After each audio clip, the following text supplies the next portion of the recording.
Here I was, standing in the middle of Christian's apartment with a dumbfounded look on my face. I know I dated a lot of guys, but could it really have been so many that I'd accidentally dated this guy twice? I took another look around the room. Oh my God, that hideous lamp and minuscule kitchen looked really familiar. I was feeling uneasy as I sat on the couch and stared at the guitar. Okay, now I was sure that I'd definitely been here before. Panicking, I made an excuse that my favorite TV show was about to start, so I had to go home. Then I ran out of there. From that moment on, I avoided Christian at all costs. He tried to call and message me a bunch of times, but I ignored them all. How was it possible that I couldn't remember dating him? I mean, okay, I suppose I had been on a bit of a dating streak recently, but it was hardly enough to date myself into oblivion, right? Besides, if this was the case, shouldn't he be able to recognize me too? On the day we met, I was in a terrible mood, so was drowning my sorrows in a bar. I had a bit too much to drink, so when I walked out and accidentally bumped into Christian, I began blaming him. But instead of ignoring a drunk girl, he made sure I got home safely. After that, I don't know if it was by accident, fate, or if Christian was stalking me, but I seemed to run into him all the time. Hey, if the universe wanted us to hang out, then who was I to stop it? So I started talking to him, and turns out we got on really well. Then, of course, came that day when he dropped the bombshell. He said he likes me, and I kind of like him too, so we started dating. Now, did you see how wrong this was? If I'm his ex, then why did he approach me? Also, I mean, what are the odds for the both of us to just have zero recollection of each other? Or was he pretending not to know me? If so, then what were his purposes? Ugh, the best thing to do is to dump him first, right? Problem solved. But then one day, I got home from college to find Christian standing at my door with a bunch of groceries. He came by to cook me dinner. Oh, that's kinda sweet. Well, seeing as he's here, I should hold off on breaking up with him until after dinner, right? But man, it was so hard. All I could think about was how caring and thoughtful he was. Then suddenly, he said something that messed up my whole plan. My roommates are terrible cooks, especially my brother, so the two of them pester me to make all of their meals. Wait a minute, did he just say brother and roommate? So it turns out he wasn't living alone. What a relief! That means there was still hope that I could have dated his brother or his roommate, not him. I just needed to figure out which one it was. I needed to find out more about them, so I praised him for more information. He told me that his brother was dumped by his ex in the worst way possible. He'd arranged a romantic dinner at a restaurant, and while he was talking, she screamed out that she wanted to break up. It was not only devastating for him, but also humiliating. Oh my God. That sounded so familiar, because I often did that too. It's like my signature move. Could it be that the person I dated was his brother, Connor? If yes, then that would be great. It means I could continue dating Christian, right? To be honest, I really hope it's Connor. So all I needed to do was meet the guy and let him confirm it. But easier said than done. The guy was never home. Until one night. Christian and I were at a bar when we heard some loud noises coming from the booth next to us. A guy was yelling at a couple. Seeing that, Christian immediately ran over to them and stopped the guy. Turns out the guy yelling was Connor, and the couple were his ex and her new boyfriend. So she was the one who broke up with him in that terrible way, not me? Now it's either Christian or his roommate. While I was in deep thought, Christian came back with 2 hot dogs in his hands. Hey, Christian! Suddenly, we heard someone calling his name. We turned around to see 2 guys standing behind us. It was none other than Christian's roommate, Wes, and his boyfriend. Yes, you heard me right, his boyfriend.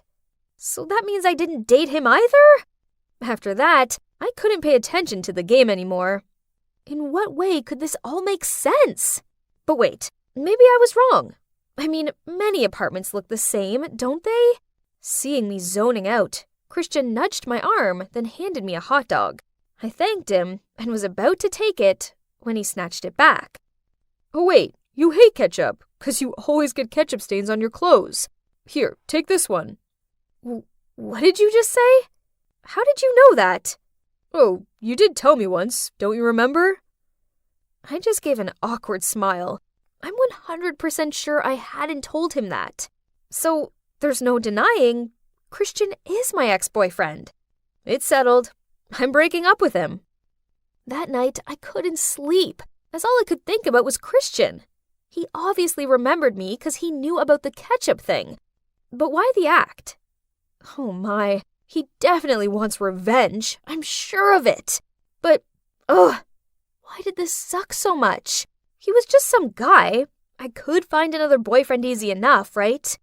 But chances are, they wouldn't be as sweet and caring as Christian was.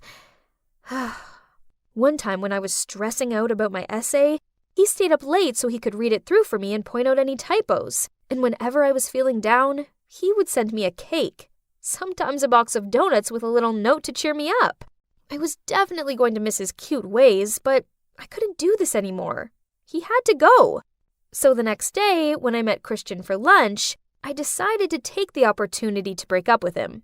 But before I could say anything, we ran into a guy who claimed to know me. Oh my god, is that you, Sadie? Huh? Who is he? Oliver. My god, long time no see. You know Sadie? Christian? Hey, what a small world. Yeah, we used to date.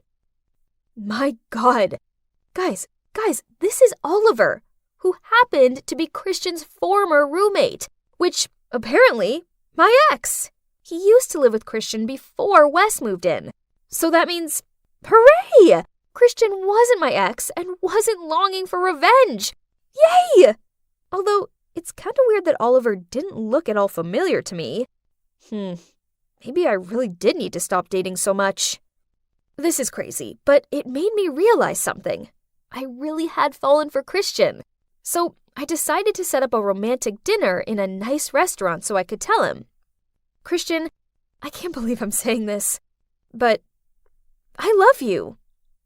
I eagerly awaited for him to say it back, but no. Instead, he burst out laughing. Huh? And that's when everything came to light. Guess what? Christian really is my ex. When we were at the basketball match, I made a big mistake with the ketchup thing. I sensed you were sus, so I asked Oliver to pretend to be your ex. And it worked. But why? What did I do to you to deserve that? Oh wow, you really don't remember, huh? Well, just proves what a terrible person you are. You don't care what love is. You just like to mess with people's feelings, then move on to your next victim. Well, let me refresh your memory. We used to be a happy couple. Until one day you decided to end things without even an explanation. Right when I was having the hardest time. Things didn't go well at work and my mom was sick in the hospital. Did you know how heartbroken it made me feel? Then a month ago, when I saw you dump that guy in public, then walk past me without even recognizing me, I knew everything was a joke to you. So I came up with this plan, and I don't regret anything. Then he stood up and walked off. What? That couldn't be true, right? Because I had no recollection of what Christian just said. But he seemed adamant it was true, so I went to see my doctor. Actually, ever since the accident, I haven't been back here for any extra checkup. And you know what? After several tests, I was diagnosed with memory loss. Well, that explained a lot. You see, a few months ago, I had a bicycle accident. I fell off a cliff, but luckily it wasn't high.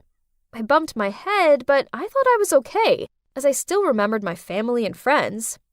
Turns out, I only lost the memory about the period of time when I was dating Christian. How ironic. But it was a big misunderstanding. You know, I have this bad habit that every time I feel someone is getting distant towards me, I save face by dumping them first. So maybe when Christian was busy taking care of his mom in the hospital, I misread the situation and ended things with him. He was right. I am a horrible person. I can't believe I let an amazing guy like him go. But nope, not this time. I believe the universe gave me a second chance. That's why I met him again. So I ran to Christian's apartment to explain everything to him. But when I knocked on the door, Wes opened it. You just missed him. He's heading to the airport to visit his parents for a few weeks. What? I couldn't wait 2 more weeks, so I took a cab to the airport. But on the way, I got stuck in traffic. Ugh! How am I supposed to find him now? Wait a minute. I've seen this scene play out many times in movies. So, can you guess what I did next? Yep, I stepped out of the taxi and ran like a crazy person up the road. I looked into each taxi hoping to find Christian and, do you believe it? I finally found him. He looked very shocked when he saw me getting into his cab. Before you kick me out, please let me explain. Then I began to tell him about my mom and how my dad and countless other men abandoned her. I was left terrified of being abandoned by someone I love, so my own irrational fear meant that when Christian was busy taking care of his sick mom, I thought it was a sign that he was about to dump me. So I ended things first with him. It's not because you didn't mean anything to me. On the contrary, you made me feel safe. I just like you so much that I didn't want to get hurt by you. Then I explained to him about my accident and why I don't remember him. Christian remained silent and kept his head down. It seemed like he didn't want to give me another chance. I tried, but I couldn't make him forgive me. So, feeling glum, I opened the car door to get out. But Christian took my hand and said, Sadie, I have missed you. Okay, fine. Let's give it another try. So that was it. Christian gave me a second. Oh, wait. Actually, it's the 3rd chance. And can you guess what we did next? Well, I'm now sitting at the airport with Christian, waiting for our flight to his hometown to meet his parents. I would be lying if I said I wasn't nervous. Wish me luck!